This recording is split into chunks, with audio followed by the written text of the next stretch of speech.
저는 요거 2년 전에 이사를 오신 건데 그 전에는 어디서 하신 거예요? 제가 이제 월러프루프 타운센터라고 2008년에 이제 저희가 거기 들어가게 됐는데, 저희가 이민을 온 지 뭐 1년 반, 뭐 2년밖에 안 됐고 네. 그런 경력이 없잖아요. 네. 그러다 보니까 오픈할 때 보면은 거기에 어떤 자금 같은 게 은행에서 좀 많이 또 대출을 받게 되고 하는데, 그거를 다 오픈을 해주셨는데 그 위에 리스크 매니저에서 잘린 거죠. 결국 왜 이 사람을 뭘 보고 이만큼을 해주느냐, 안 된다 해가지고 대폭 축소를 해서 결국은 우여곡절 끝에 오픈을 하게 됐어요. 그랬는데 또 이제 문제가 2008년도와 여러분들이 아시다시피 서브프라임 모기지 사태가 나서 아이고. 리먼 브라더스 사태 때문에 네. 갑자기 경기가 확 위축이 돼서 두 번째 이제 문제이고, 세 번째는 저희가 그 오픈을 했을 때 그 옆에 IGA라고 그래서 그 식료품 가게가 있었어요. 그래서 사람들이 많이 왔다 갔다 하고 해서 아, 여기 괜찮겠구나 했는데, 저희가 들어와서 한 2달 만에 이 사람들이 망해서 나갔어요. 아이고. 사람들이 많이 거기를 왔다 갔다 하지 않으니까 처음에 이제 오픈해서 굉장히 고생을 했죠. 1년 동안. 1년 동안. 너무 많이 고생했습니다.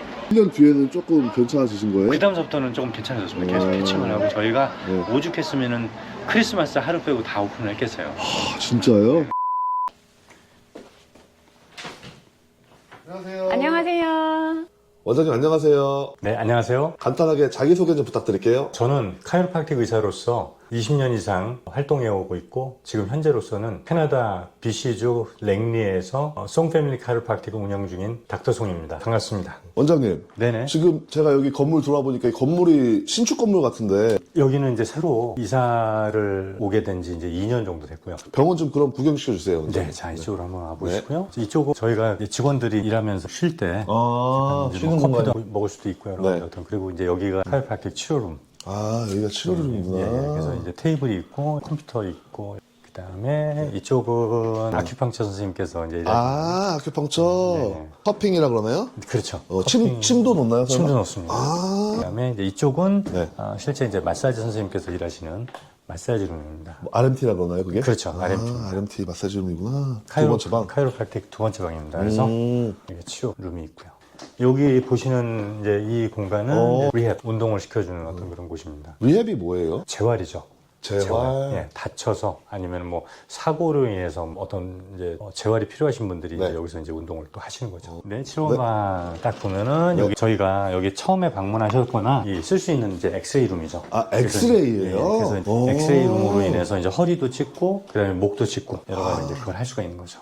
일반적으로 저희가 그 워킹 클리닉이나 그런 데 가서 패밀리 닥터한테 그 페이퍼를 받고 이제 랩에 가서 엑스레이를 찍기도 하고, 맞아요. 그다음에 저희 같이 이제 카이로프랙터들이 그 라이센스가 있기 때문에 저희도 여기서 이 엑스레이를 찍을 수 있습니다. 결국은 이제 카이로프랙틱 그 시험 안에서 국가고시 안에 엑스레이 파트가 따로 있죠. 저희는 방사선학을 따로 전공을 해야 되기 때문에 캐나다에 제가 2006년도에 오게 됐고요. 1994년도 정도에 저희가 이제 미국을 가게 됐는데 네. 거기서 이제 카이로프랙틱 학교를 졸업을 하면은 미국에서 일을 하려고 생각을 했었어요. 97년도에 IMF라는 게 터지면서 갑자기 환율을 저희가 720원에서 740원이었는데 그게 갑자기 2,000원이 넘어갔거든요. 지금보다 더 높네요. 네, 최고로 친 게 아마 2,300원 정도. 와. 그래서 저희가 이걸 어떻게 해야 되나 그래서 유학생들이 모여서 학교에 도움을 좀 요청하려고 갔었어요. 그랬더니 학교를 운영하는 어떤 그런 운영진 입장에서는 네. 파이낸셜 디파트먼트는 네. 안 된다. 돈이 나가는 거니까. 그럼요. 근데 이제 그 총장님이 계셨는데 닥터 스트렝스라고 해서 그 철학을 가르치시고 하시던 분인데 그분이 그래도 저희 입장에서 그러면은 특별히 전액을 갖다가 면제를 시켜주겠다라는 어떤 그런, 그 다음에 나중에 일을 하면서 갚아라. 다음날 그런 문서화해서 사인을 하고 그걸 갖다가 이제 구체화해서 이제 그 다음에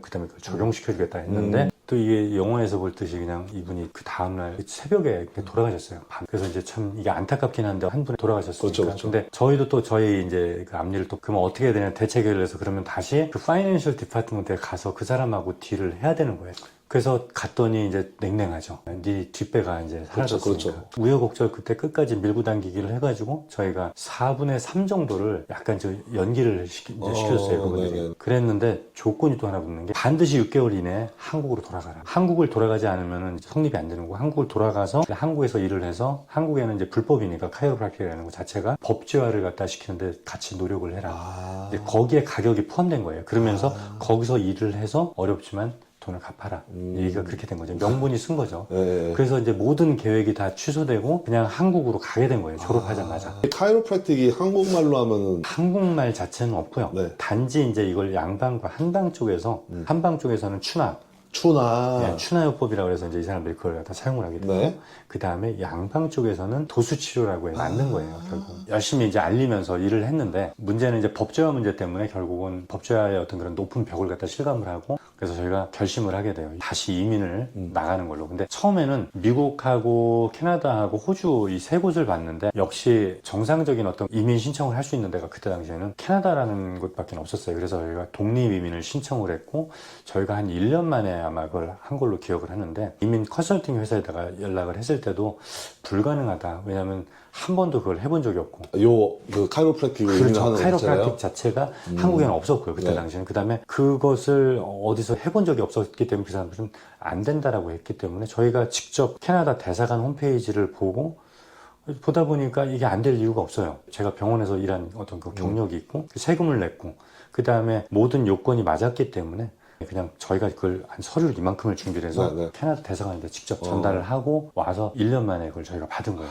영주권을. 예, 네. 영주권을 받고서 저희가 랜딩을 하게 되거든요. 원장님 그럼 캐나다 2005년도에 오셔가지고 바로 이 카이로프랙틱 일을 시작을 하신 건가요? 바로 시작은 못했고요. 네. 왜냐하면 어차피 그 각 나라의 레귤레이션이라는 게 있기 때문에 그 법규에 따라서 저희가 또 그 시험 준비를 했어야 되는데 네. 제가 학교를 졸업한 지 그때만 해도 한 6년 정도가 지난 상태이기 때문에 다시 또 공부를 하게 됩니다. 아이고. 그래서 한 1년에서 1년 반 정도? 네. 그 다음에 왜냐하면 시험을 보는 그 시기도 네. 그렇게 뭐 자주 있는 게 아니고 네. 1년에 2가지인데 그걸 4회까지 봐야 되거든요. 네. 4차. 그러니까 결국은 시험을 보는 것도 내가 한 번에 다 봐가지고 1년 안에 그냥 다 끝내는 게 아니기 때문에 그걸 네. 준비하는 과정, 그 다음에 시험을 봐서 결국 취득하는 과정이 한 1년 반 정도 걸렸던 것 같아요. 그게 이제 제가 아마 한국에서 그렇게 카이로프랙터에서 온 1호일 거예요.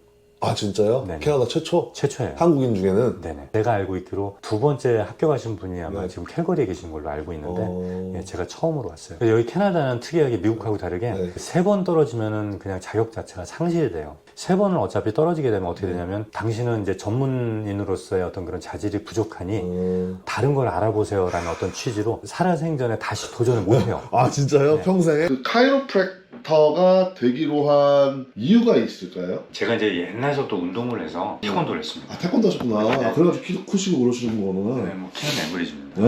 어쨌든 제가 5살 때부터 이제 그 태권도를 해가지고 제가 20대 중반까지 계속 그걸 했기 때문에 네네네. 운동을 가리키고 운동을 하다 보면 다치고 그래요. 맞아요. 근데 그 운동하는 사람들끼리 그 사이에서는 그때 당시에 카이로프랙틱이라는 용어를 접골? 접골. 아, 제가 대학 다닐 때쯤 되니까 미국에 이런 그 카이로프랙틱을 가리키는 전문 그 기관이 있고 네. 과정이 있더라. 한 6개월에서 1년 정도 과정으로 생각을 해서 음. 거기를 그럼 한번 가봐야겠다 해서 군대 제대한 다음에 신청을 해서 가게 된 거죠. 네. 제가. 그게 이제 94년도예요. 네. 그랬는데 실제로 이제 도착을 해서 보니까 아 이게 아니구나. 라는 쉬운 게 아니구나. 아 그럼요. 그래서 아주 죽기 사유로 공부했습니다. 거의 그게 아니고 뭐 그냥 의사처럼 공부를 해야 된다고 들었는데. 사이언스 과목을 4년 전공을 했거나 네. 아니면 키네지알러지라고 해서 이제 운동 처방 과정을 4년을 공부를 해야 돼요. 그 이후에 다시 본과 그 카이로프랙틱 의대 자체를 공부를 또 해서 총 8년 정도가 소요되는 거죠. 제가 카이로프랙틱 치료를 그 유튜브 막 요즘 영상 보면 막 나오잖아요. 네. 두두둑 뭐 그런 치료인가요? 결과적으로 이제 그게 너무 광고의 어떤 네. 소리하고 그 치료하고의 어떤 그런 상관관계는 없다고 보고요. 아, 어차피 카이로프랙틱 치료라는 거는 네. 저는 그렇게 생각해요. 쉽게 일반인들이 이해하기 쉽게끔 네네. 질문들이 뼈냐 근육이냐 이런 얘기를 하시는데 그게 아니고 결국은 관절의 가동 범위, 네네. 관절의 가동 범위 자체가 어떤 문제가 생겨가지고 그게 이제 자꾸 이제 줄어들게 되면은 거의 뻣뻣하고 근육이 수축하면서 통증이 옵니다.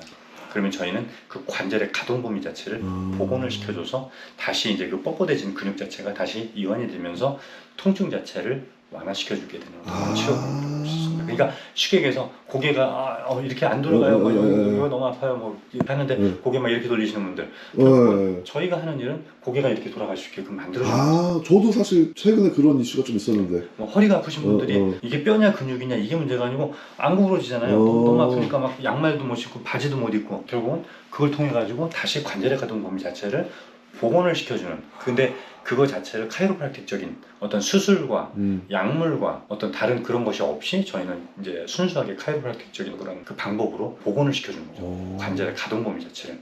그러면서 거기에 좀 더 이제 첨가하자면은 이제 근육 강화 운동이라든지 여러 가지 그런 것들이 포함이 됩니다. 그럼 어떻게 보면 카이로프랙틱이라는 이 치료 방법은 조금 꾸준하게 해야 될 필요가 있을 것 같긴 하네요. 들어보니까. 그렇죠. 이제 운동같이 네. 운동도 마찬가지. 아령 몇 개 들었다 그래서 갑자기 근육이 커지는 건 아니고 네. 비타민이라든지 음식이라든지 아니면 어떤 운동이라든지 이런 것도 마찬가지 시간이 필요하고 나의 어떤 그런 라이프 스타일 자체가 그 변화가 또 필요하거든요. 그래서 어느 일정 기간에 시간이 필요하다고 저는 생각합니다. 그러면 보통 여기 오시는 환자분들은 어떤 환자분들이 이제 주로 오시죠? 생후 2주서부터 그 다음에 100세까지 제가 이제 치료를 한 경험이 있는데 생후 2주부터요? 네. 그게 다 이유가 다 다릅니다. 네. 그래서 예를 들어 생후 2주 환자 같은 경우에는 저희 환자분, 그러니까는 그 산모분이 데리고 오신 거예요. 왜 아이를 갖다가 일란성 쌍둥이인데 둘이 한쪽은 이제 이쪽에서만 꼭 젖을 먹게 되고 반대쪽은 또 이쪽에서만 먹게 되니까 이걸 바꾸면 고개를 반도체를 못 돌리는 거죠. 어이구. 그 경우도 예를 들어서 그 치료가 가능하고요. 그 경우는 그 치료 효과가 빠릅니다. 왜? 2주밖에 안 됐기 때문에 2주 전에는 리플렉스가 없어서 저희가 볼 수가 없고요. 네. 2주 후에 저희가 치료에 어떤 반응 자체가 있어야 되거든요. 그래서 운동도 마찬가지 운동을 하고 나면 어떤 반응이 있어야 되듯이 네. 2주 정도가 지나야만 저희가 치료할 수 있어요. 2주 후에 데리고 와서 저희가 치료했던 저희가 한 3번 정도 본 것 같아요. 100세 할머님은 고개가 이제 뭐 한 요 정도밖에 안 들어가세요. 이렇게. 네. 근데 이제 그분 오셨을 때 이제 어깨가 너무 아프시고 이걸 어떻게 릴리즈 할 수 있느냐? 그러면 또 그분한테 또 할 수 있는 어떤 그런 방법도 마찬가지 커스터마이즈를 해서 그분이 몸에서 받아들일 수 있는 자극을 줘서 결국은 저희가 할 수 있는 거는 이 부분이 최대로 갈 수 있는 부분이 이 정도니까 그 정도까지 릴리즈를 해주면 굉장히 만족해서 가시죠. 월럿 그룹에서 몇 년간 운영을 하신 거예요? 제가 한 15년을 했어요. 15년을. 제가 알기로는 15년 동안 그 소음 카이로프랙틱 하면 로컬 분들도 다 아시고 손님분도 거의 로컬 분이셨죠, 그죠? 그렇죠. 네. 성공적으로 비즈니스를 만들어 놓으셨는데 왜 또 이렇게 2년 전에 새로운 곳으로 이주를 하신 거예요? 월로크로브라고 하는 동네 자체가 네. 원래 제가 처음에 왔을 때 백인 동네였고요. 그리고 거의 한국 분들도 안 계셨고 그 이후에 윌로비라고 해서 여기가 좀 많이 개발이 됐습니다. 그렇죠, 그렇죠. 신도시죠. 네, 그리고 또 두 번째 이유는 저희가 이제 거기서 계속 이제 렌트비를 내고 한 15년 동안 한 80만 불을 낸 것 같아요. 렌트비만. 렌트비만. 네, 그래서 렌트비만 80만 불이 나가고 거기에 뭐 추가적인 비용들 뭐 여러 가지 그런 걸 생각하면 많이 나갔기 때문에 그렇죠. 그래서 저희가 생각할 때 이거를 내가 하는 비즈니스인데 내 걸 사서 좀 하면 좋지 않겠느냐. 그래서 이제 그때부터 이제 몇 년간 여기를 알아봤어요. 그래서 여기가 최선이었던 것 같고 저희가 그나마 환자 볼륨이 있었기 때문에 여기에 올 수 있게 된 것이지 안 그러면은 이게 주위에 보면은 여기가 좀 약간 외졌거든요. 맞아요, 조금 외졌어요. 처음에 이 프랙티스를 하시는 분들은 네. 아마 이렇게 들어오시면 힘들 거예요. 그럼요. 그래서 지금 이제 기존에 있던 환자분들이 다 이제 이쪽으로 오시고 또 여기 실제로 이제 윌로베에 거주하시는 이쪽에 또 개발이 또 많이 되시니까 네. 여기 또 오시는 분들이 또 새롭게 또 오고 그래서 저희한테는 또 많은 도움이 좀 됐습니다. 사모님, 원장님 목표가 있으시다면? 목표는 뭐 지금 현재 제가 월요일부터 토요일까지 계속 일을 하고 있는데 앞으로도 이제 힘닿는 데까지 네. 힘든 데까지. 제가 계속 움직일 수 있으면은 네. 할 수 있으면 저는 계속 일을 할 생각이고 자녀분이 지금 몇 분이시죠? 예, 셋입니다. 딸 셋입니다. 딸 셋이요? 네. 와, 애국자시네요. 네, 딸 셋인데 큰애는 지금 이제 카이로프랙틱 스쿨을 올해 들어가요. 올해. 올해 들어가고 이미 합격돼 있고 그래서 네. 이제 거기에 갔다가 네. 4년 뒤에 오면은 저희 조인 되겠죠. 그러면 저희의 목표는 조금 더 이 비즈니스를 좀 키우는 거죠. 확장을 할 수도 있고 다른 데로. 그리고 나머지 두 딸도 이런 헬스케어 쪽으로 관심 아마 있어요? 같이 이제 패밀리 프랙티스로 같이 나갈 겁니다. 와, 그럼 나중에 뭐 소음 하스피럴 이런 건물이 하나 생길지도 모르겠네요. 그렇죠. 무슨 클리닉 해가지고 더 이제 크게. 원장님이 생각하는 성공이란 어떤 의미일까요? 제가 생각하는 성공은 1차적인 목표, 2차, 3차 목표라는 게 어차피 저희가 살면서 계속 또 바뀌어야 되는 거니까요. 성취를 하고 그 다음 목표로 가고 또 그걸 또 성취를 하고 또 그 다음 목표로 또 가고 그게 이제 저의 성공이라는 개념이죠. 그러니까 결국은 성취를 하는 거죠. 네, 그러면 오늘 원장님, 사모님 이렇게 귀한 시간 내주셔서 감사드리고 여기 병원 2년 전에 개업하셨잖아요, 그죠? 네. 더 번창하는 소음 카이로프랙틱 되길 기원하면서 오늘 인터뷰 마무리하겠습니다. 감사합니다. 네, 감사합니다.